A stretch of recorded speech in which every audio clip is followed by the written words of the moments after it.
দ্বীপ জেলা ভোলায় দেশের অন্যতম ফ্যাশন ব্র্যান্ড সেইলরের ২২তম আউটলেটের আনুষ্ঠানিক উদ্বোধন করা হয়েছে। মঙ্গলবার সন্ধ্যায় শহরের উকিলপাড়া পেপিলন টাওয়ারের দ্বিতীয় তলায় ২২তম আউটলেটের আনুষ্ঠানিকভাবে ফিতা কেটে উদ্বোধন করেন ঢালিউড সুপারস্টার এবং সেইলরের ব্র্যান্ড অ্যাম্বাসেডর সিয়াম আহমেদ। সেইলরের নতুন আউটলেটটিতে ভোলার গ্রাহকদের জন্য নতুন কালেকশনের একাধিক ফ্যাশনেবল পোশাকের পাশাপাশি থাকছে Punjabi, kurti, three piece, casual shirt, pant এবং অন্যান্য নানান পোশাক। যেহেতু আমাদের ঈদের সময় আমাদের শপিংয়ে একটা বড় ধরনের অভাব অনুভব হয় ভোলাবাসীর জন্য, যেটা সেইলর আমাদের জন্য পূরণ করে দিয়েছে। ওদের পাঞ্জাবিগুলো ভালো, খুব কমফোর্ট লাগে পরতেও, নতুন নতুন ডিজাইনের পাঞ্জাবি পাওয়া যাচ্ছে।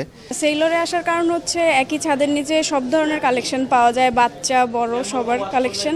ব্যতিক্রম মনে হয় সেইলরে যেটা করে, ওরা প্রত্যেকটা ব্র্যান্ডই আলাদা আলাদা কিছু কালেকশন আনায়, মানে মিসম্যাচ হওয়ার চান্সটা অনেক কম থাকে। বিশেষ ডিসকাউন্ট এবং আকর্ষণীয় র্যাফল ড্রর মাধ্যমে ক্রেতারা তাদের কেনাকাটাও উপভোগ করতে পারবেন বিশেষ অফার। ভোলা শহরে যে এলাকাবাসী বা এখানকার যারা আছেন তাদের কাছ থেকে আমরা ভালো একটা সাড়া পাচ্ছি। কাস্টমার ফুটফল খুব ভালো, কাস্টমার খুব ভালো আসছে। আমাদের এখানে সব ধরনের পোশাক আমরা অ্যাভেলেবেল রেখেছি। এখানে আপনার মেন্স থেকে শুরু করে একদম ছোট বাচ্চা থেকে শুরু করে মানে নিউবর্ন থেকে শুরু করে একদম এইজ যারা আছেন তাদের সবার জন্য এখানে নিত্য নতুন সব ধরনের পোশাক আমরা অ্যাভেলেবেল রেখেছি। তাছাড়া নতুন এই আউটলেটে থাকছে ক্যাটাগরি অনুযায়ী পোশাক এবং নানা আকর্ষণীয় লাইফস্টাইল পণ্য।